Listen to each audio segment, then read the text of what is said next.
Hello! Big news from our friends over at DistroKid. They now have an app. This app works on iOS and Android, of course, and it's available in the Apple Store and Google Play stores and all the stores where you buy apps.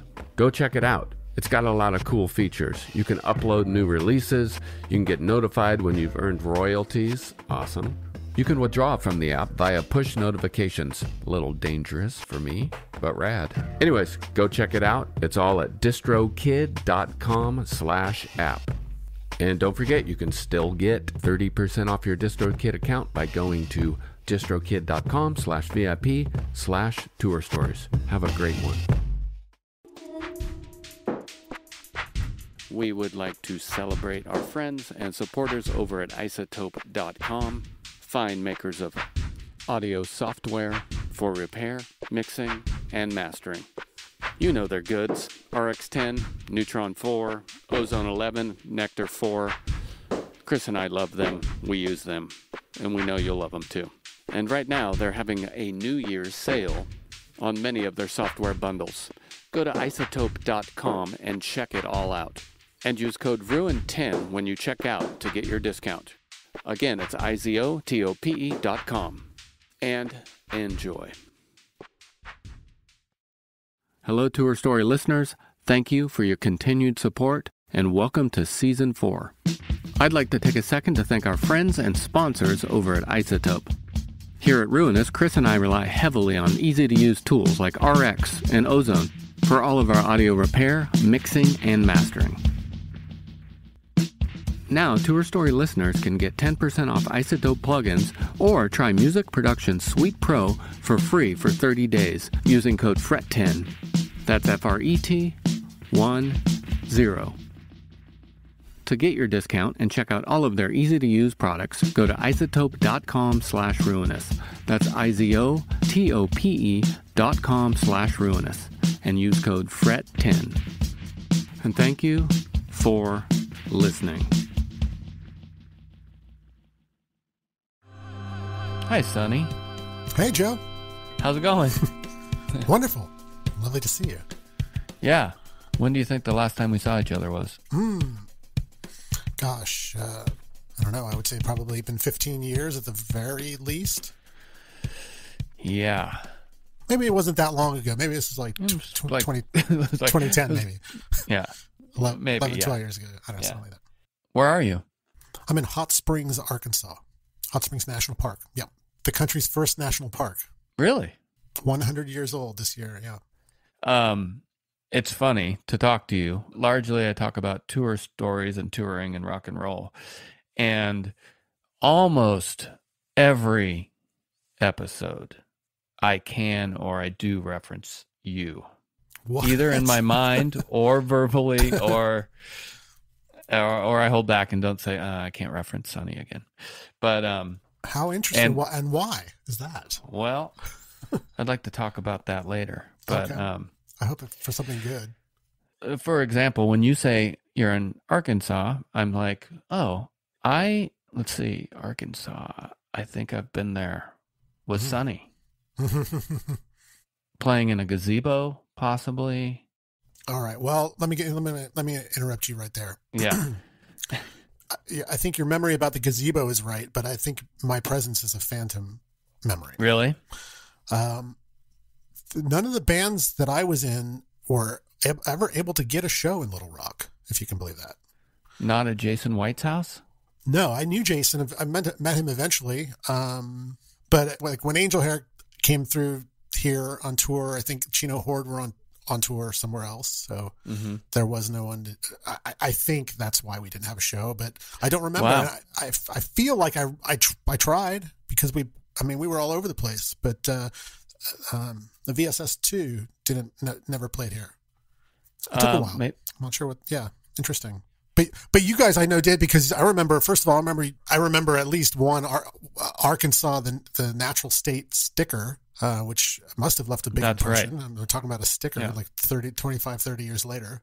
They're still passing out those same stickers, by the way. Fred Armisen brought up stickers when I interviewed him. Stickers in the 90s, and it's just funny. The whole sticker culture. And now that we're talking about stickers. Interesting, yeah. Again. I guess they're they're a signifier, right? They're like a secret language. How many fuel stickers do you think you've seen in your life? Fuel Cafe stickers? Fuel Cafe, yeah, man. Back in the day, it was like the wall drug of punk rock. I know. It's really funny. What have you been doing the last year of your life? Well, the last nearly 4 years of my life, I've been the director of a nonprofit arts organization here, which was why I moved here.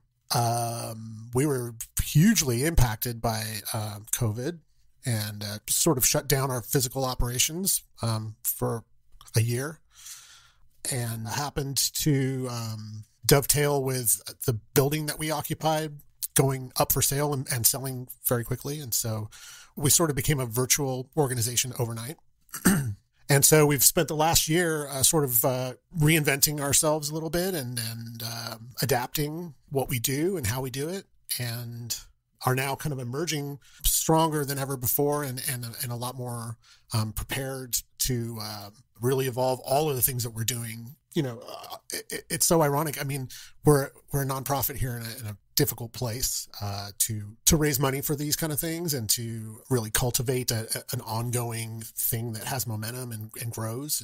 And the reality is that the assistance that's become available as a result of the pandemic has actually been very beneficial to us and has come at a crucial time in our existence and has given us a leg up to really improve what we're doing. It's ironic when people talk about sort of, I mean, I know the last year's been devastating for a lot of people, but in our specific case, it allowed us to regroup and get our ducks in a row, and ultimately been very positive thing. There's no other way of putting it. I hate to sound callous or anything like that, but for us, it's just helped a lot of things fall into place, and it's really helped us focus our attention on things that maybe weren't as big a priority as they should have been before. Right. What are you called, and what do you do? The organization's called Low Key Arts. It's, our website is lowkeyarts.org. It's been in existence for 16 years and was first incorporated as a nonprofit for the purpose of promoting a short music festival that kind of became synonymous with the town. So the story of Low Key Arts is really in tandem with the kind of bouncing back of the town, Hot Springs, in a lot of ways. So back in the early 20th century, before Vegas, Hot Springs was a destination in America. It was, like I said, the first national park, and gambling was variously legal and illegal here. And the huge kind of boom took place here in the 20s and 30s and 40s, and this kind of massive kind of Gothic architectural presence of skyscrapers and all kind of stuff here in the middle of a national park. Wow. It looks like a movie set. Wow. And the town was booming, but it's in the Bible Belt, and eventually the churches won out and shut everything down, and the town just bottomed out and just kind of went to rot for a couple decades. And when I first came through here on tour in 2006 with Your Future, we played here in town. There was some kids that we knew then who had a band who have stayed here, and ultimately one of them is the reason why I wound up moving here. But they were doing shows here, and it was just I'd never even heard of this place, and it was like going into a weird time capsule. Like I said, kind of like just like almost like a film set. Just all these empty, fantastic buildings, and just a whole town full of. I mean, it's again national park, so there's like statues and fountains. It's very eclectic and fantastic in its own weird way. And anyway, so Low Key Arts, we do music festivals. That was the first few years of our existence, and we very quickly moved into a physical building here in Hot Springs that was kind of became synonymous with the name Low Key Arts for a decade. And our festival, Valley of the Vapors, which is why I don't think I mentioned that yet. That's what it's called. That's why we were incorporated in the first place. Valley of the Vapors Independent Music Festival will be coming up again in October. In the meantime, we've also developed a bunch of other things. We've started a filmmaking program about 10 years ago that has taken on a life of its own, and we have an incredible collection of really top-notch gear and a handful of really dedicated, incredible professionals who devote a lot of time to teaching and developing our programs, and a lot of repeat kids who basically get a leg up in the world of filmmaking from our humble little organization here in Hot Springs that has actually provably opened some doors for some of the alumni, which is really awesome to see. Wow, that's... Yeah. I sound like I am a spokesman, but it sounds good. It's impressive. Were you in Los Angeles before? Yeah, right before I moved here, I spent 6 years living in Vegas, right outside of Vegas, and sort of on the edge of the valley, as they say. For me, it was really cool opportunity to just completely change my whole reality. I was getting a little tired of LA, and a good friend owned a house in Vegas that was sitting there empty. And I thought, why not? This is a cool, I love the desert. I'd always wanted the opportunity to spend more time in the desert. I had never in a million years imagined living in Las Vegas. Most of the time I was freelancing, just working at home, making art. I did a lot of record art while I was there. And was also fortunate enough to publish a book, which was amazing opportunity to do that. What's your book called? My book of my own art is called Headspaces, and that was published by my friend Bob Robb, who you may well remember. Yeah, I have a Bob Robb photograph in my home. Oh, do you? How nice. Okay. Yes, Bob published a book for me, which was a great opportunity, and he and I have also collaborated on a couple of books to do with the Colorado scene. Mm-hmm. And occasionally kind of freak out and go get a corporate job for a few months. Oh, really? And hang on one second, sorry. Yep. What? That room's flooding. It is? Yeah. Downstairs? Yeah, like your entrance, it's flooding. I just went down to go get my tools so I could head out, and all my stuff's soaked. Your whole floor is about that full of water. Wow. Is it the washing machine? It's not even coming from the washing machine. Like, the washing machine's right here, and that entrance is right there. Go check it out. Go check it out. Okay. Joe, go look. Can I put you on hold for just minutes? Yeah, I'll be right back. Yeah, and if we got to do this later, we can do it later. But okay. Yeah, go check it. Right on.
I've tried to maintain the continuity from yesterday by wearing the exact same clothes.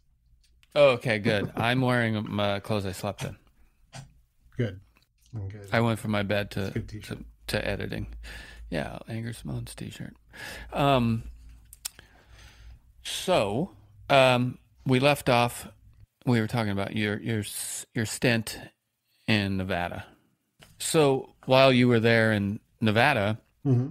was GSL over? It was, yeah. So GSL actually came to an end in 2007. What does GSL stand for? Sorry. GSL stood for Gold Standard Laboratories, and that was the record label that I began in college in 1993, putting out local bands in Boulder, and then moved it to Berkeley and ultimately all over California, before sort of winding up in LA for the last few years.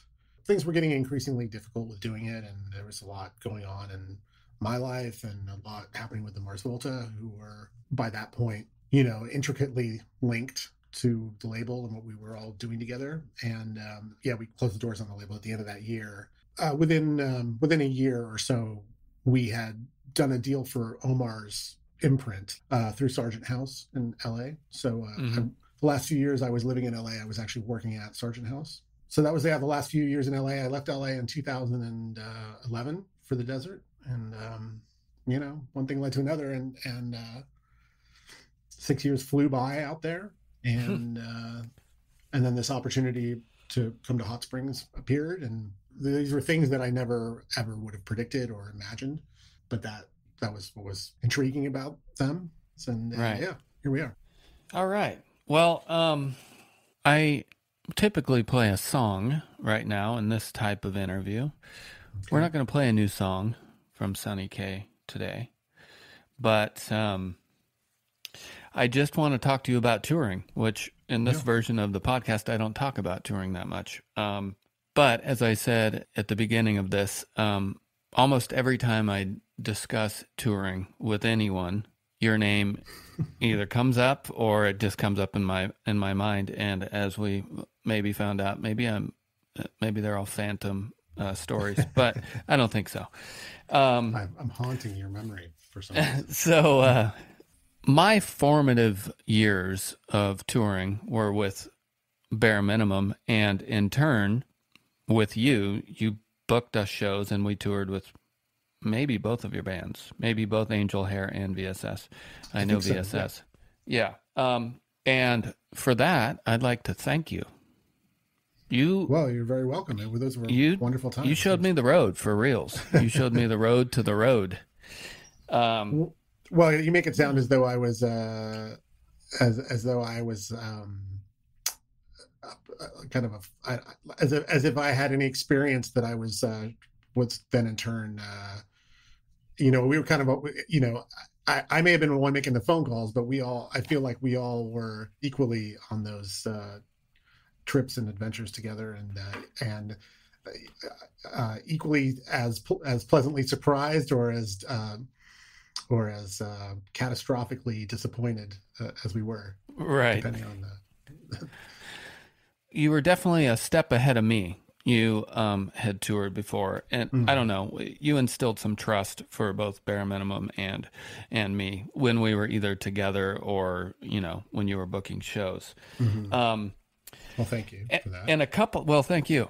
The one thing that's come up a lot in these conversations, which I'm very surprised about, is the dialer. The tone dialer, The tone dialer. Yeah. We called it the demon dialer. Mm-hmm. Everyone calls it something else, but it's crazy how often it comes up. I was just talking to Dave Hernandez from Scared of Chaka in the Shins, and Dave just started talking about the dialer as if I didn't know what it was. But it was really funny. But he's like the fifth person at least that I've talked to on this. Wow. Can you describe what the dialer is and what it did for us? Sure. I'll preface that by saying I pined for a dialer for at least, I don't know, 2 years before actually getting my hands on one of my own, which was a hand-me-down from someone, I don't remember who, and I don't have it anymore. I haven't had it for a long time, which is surprising because I have a very deep archive of stuff from my whole life. I've kept most things. And that thing, I don't know where it went, but I'd like to think that it went on to greener pastures and more tours. I'm sure, right. because I think I actually only used it to book maybe 2 or 3 tours. Mm-hmm. So it was a pocket device sold by Radio Shack, and the purpose of it was to not have to memorize phone numbers. And you could program in anywhere from 10 to 100 phone numbers. I'm not sure how many, but people would buy these things and go home and sit with their phone book and program in their friends' numbers, and then you still have to remember what number is your friend, which single digit or double digit. You're still got to remember stuff. But so the science behind the device was that it would play through a speaker. It would play a series of tones that are the equivalent of numbers in some kind of language that would be played into the earpiece of a phone. Is that right? No, sorry. You play it into the mouthpiece. Mouthpiece. Yeah. And the computer on the other end would hear it and would dial those numbers, and that's I guess how it worked. So somebody figured out that by changing the chip in the device to a specific other chip that was used in payphones, that you could make it, instead of putting out the tones of a phone call, it could mimic the sound of coins falling into a payphone.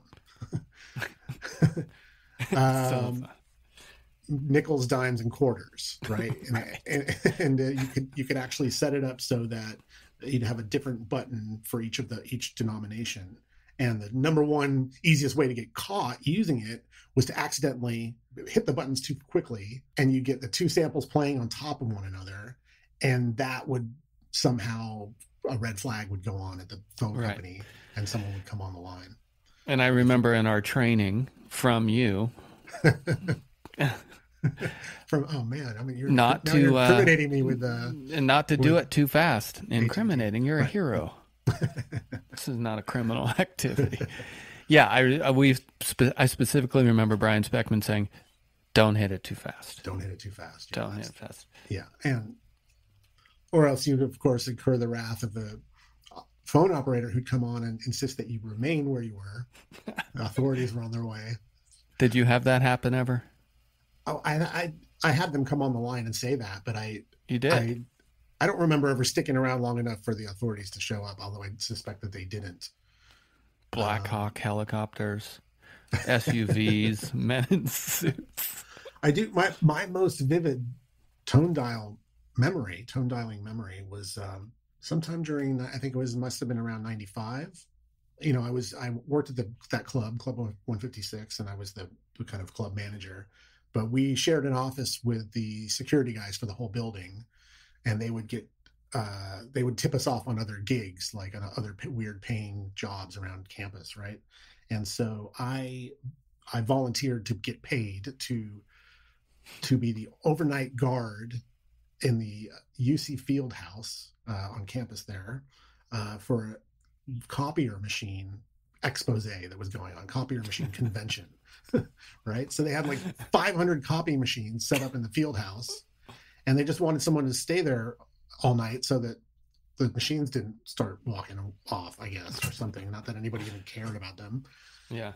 But I remember using that time that night to do a lot of tone dialing because I remember being real excited that the payphones on campus were Pac Bell phones, because the tone dialer didn't work with all brands of payphones. That's right.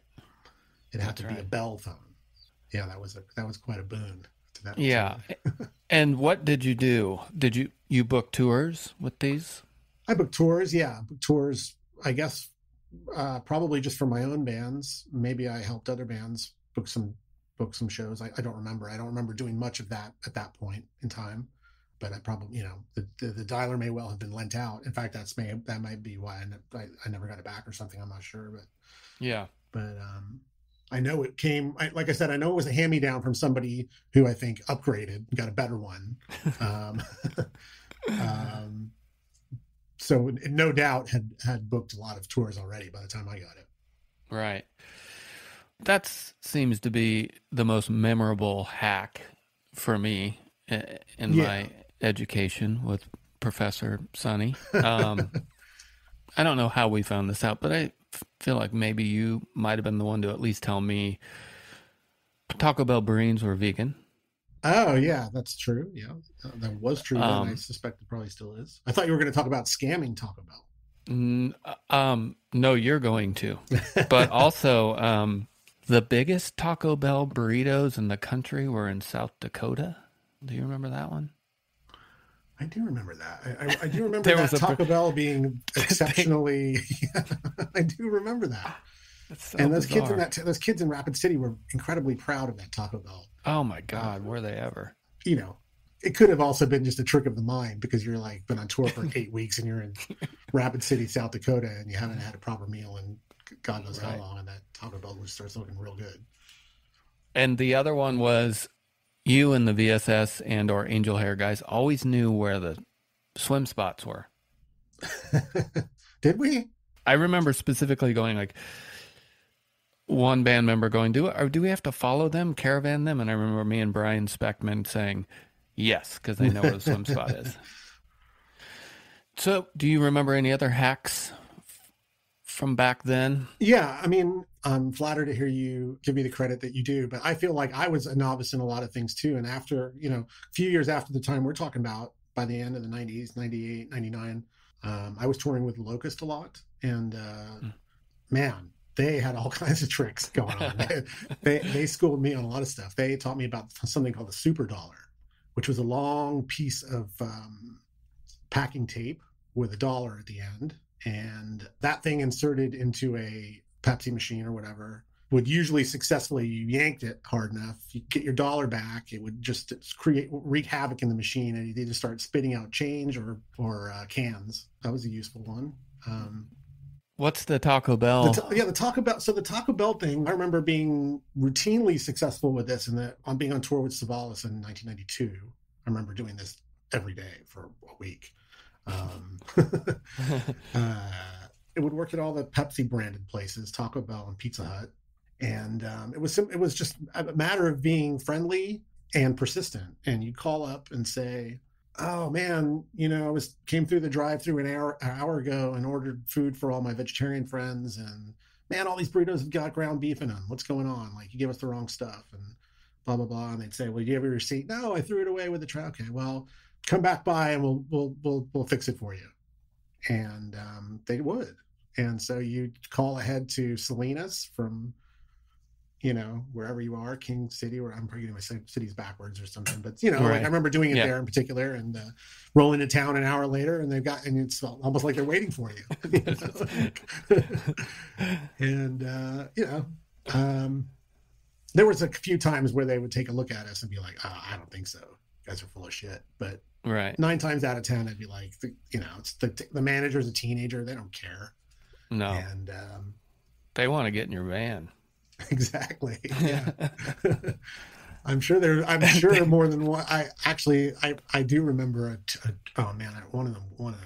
one of the lowest points for me on tour in my life was in Genoa, Italy, once with the Locust. And they had played this terrible venue in this like squatted warehouse place that was freezing, and the bands were all sleeping on the stage, and there was no hot water, and the showers were outside. It was just like as bad as it gets. And I said, "Come on, guys, like, we got a credit card. Let's go to the airport." Mm-hmm. And so we went and snuck everybody into this Red Lion Inn at the airport in Genoa and got caught. And we're trying to sleep 6 people to a room for 2 and not pay for everybody. And I went up bribing the guy with T-shirts and CDs. Really? He had no idea who the Locusts were, but it seemed worthy. So they let us stick around 4 or 5 more hours and get a little bit of sleep. I wonder if he still has all that stuff. I wonder, no, but man, I felt true humiliation that night, and the guys in the band were livid, I know, but by the same token, none of them had a credit card. So right. What do you think the kids or touring culture is going to be like if they even do it? What do you think the future of sort of the type of touring that we did? I felt rich, but it was low level. that type of touring where money is kind of an issue and it's also not an issue. Mm-hmm. It's all part of the game. Mm-hmm. You think kids in the near future are going to do any type of touring like that? Or do you think music culture altogether has changed to a kind of a 1% situation? Honestly, it's all conjecture for me, but like I certainly there's less. I mean, I see it here in the town where I live and what we do. Like, there's less kids learning how to play music. There's no doubt about that. There's less kids interested in playing instruments. But having said that, I mean, I think it's easy to feel disconnected as you get older. And I think what you're asking about is like real, like kids getting in a van DIY style. My point is that I think that's like easy for that to seem invisible to people like us. I think it's still going on, and I think it's still valid, and I think it's still gonna be happening. Maybe never to the degree that it was in the 90s or the 2000s. But I think as long as there's electricity and as long as there's pop culture and social media and stuff like that, like music isn't going anywhere. And I think the need for human engagement is fixed and unavoidable. And also, it's hard to comment on things beyond just the confines of where we live. You know what I mean? It's easy to look out around America and say, oh man, the whole thing is sort of collapsing on itself and it's not what it used to be, and it's so hard to do it now, and the internet's changed things, and COVID sucks and people can't get together, all that stuff. Yeah, but by the same token, like, man, I don't know what it's like being a punk band in Vietnam right now, and I occasionally will see a photo or some scene report kind of thing in the maximum rock and roll type of context, and it's like, holy shit, man, like those people look like they're going off and having a great time, and it means something to be doing this stuff. Yeah, I see that too. It looks really exciting to me, as if it's new again, as if I was to go back. I just think I'm far enough away from it without it just being like, oh, right on, they're doing the right thing, which is what I did. Right. I don't want to be that old guy. Right. Yeah. But I do also, recently some British bands, footage of British bands playing in a basement and just like great punk music that I would like, and people kind of having fun. Yeah.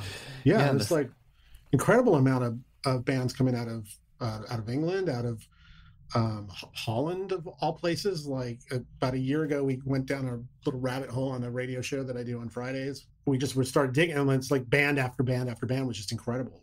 Australia, same thing. Like just these like bands who are reinvigorating the whole thing. It's traditional music at this point. It's almost like a folk concept. It's so repetitive, yet at the same time there are infinite ways of saying the same thing in an interesting way.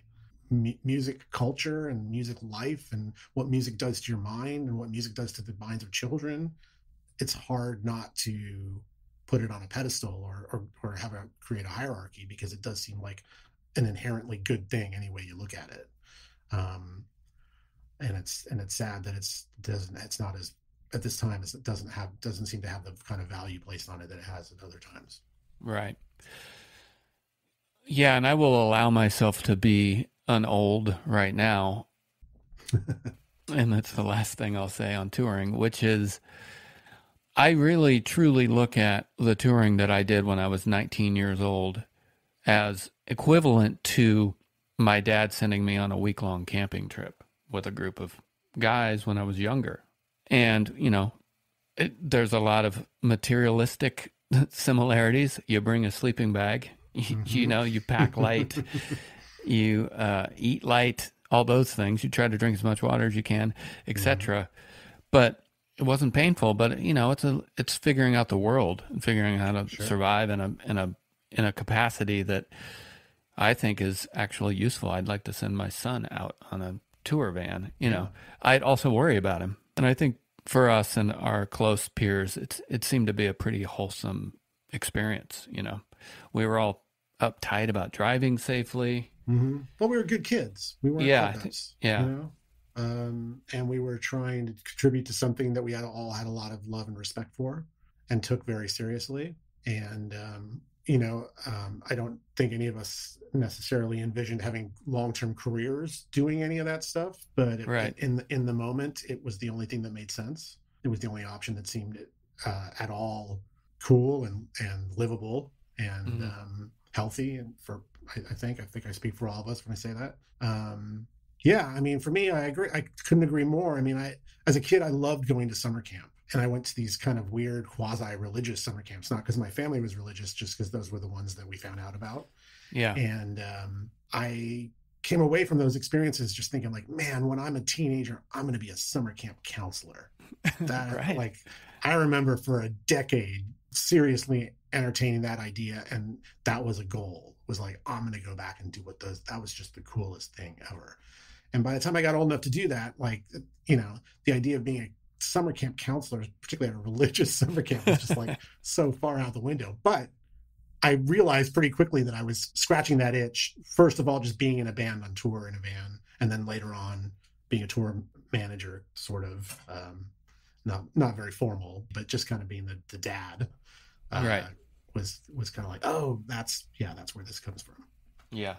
But yeah, man, I can't think of a better way of seeing the world and learning about who you are as a person. Just getting in a van and spending a week or a month or 2 months with people who are your friends and your family, and really having to like learn how to live with each other and figure out where the next meal is coming from and all that stuff. I mean, it's you could come away from those things permanently changed and like almost, not at all comparing it to wartime or anything like that. I mean, it's like apples and oranges, and I would never want to trivialize that, but you can understand the kind of bonding that goes on in these intense experiences when you see these old vets and that's all that stuff is as real for them as if it happened yesterday. I feel exactly the same way about tour stuff. Those were our, like not to lessen anybody else's thing, but like what we, in our lives, those were our trenches, Sure.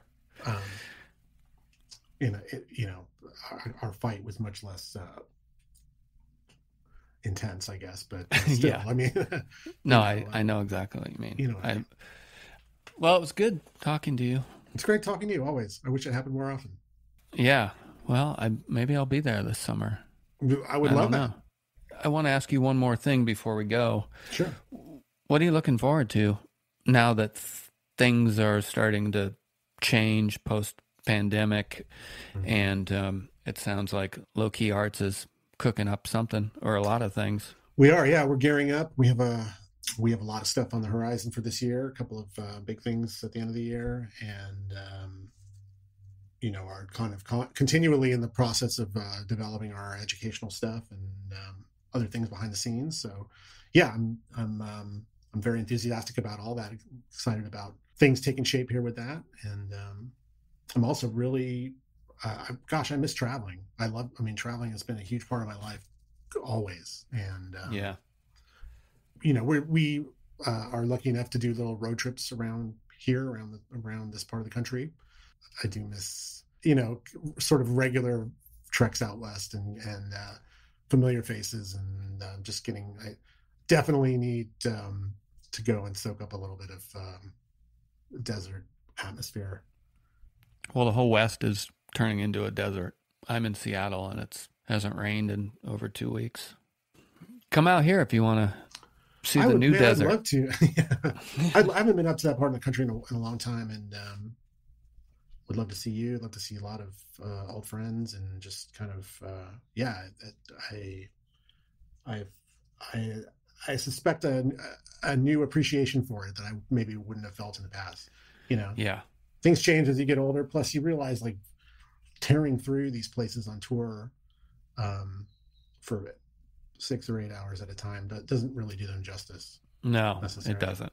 I can't wait to go to Europe with my kid. Oh, yeah.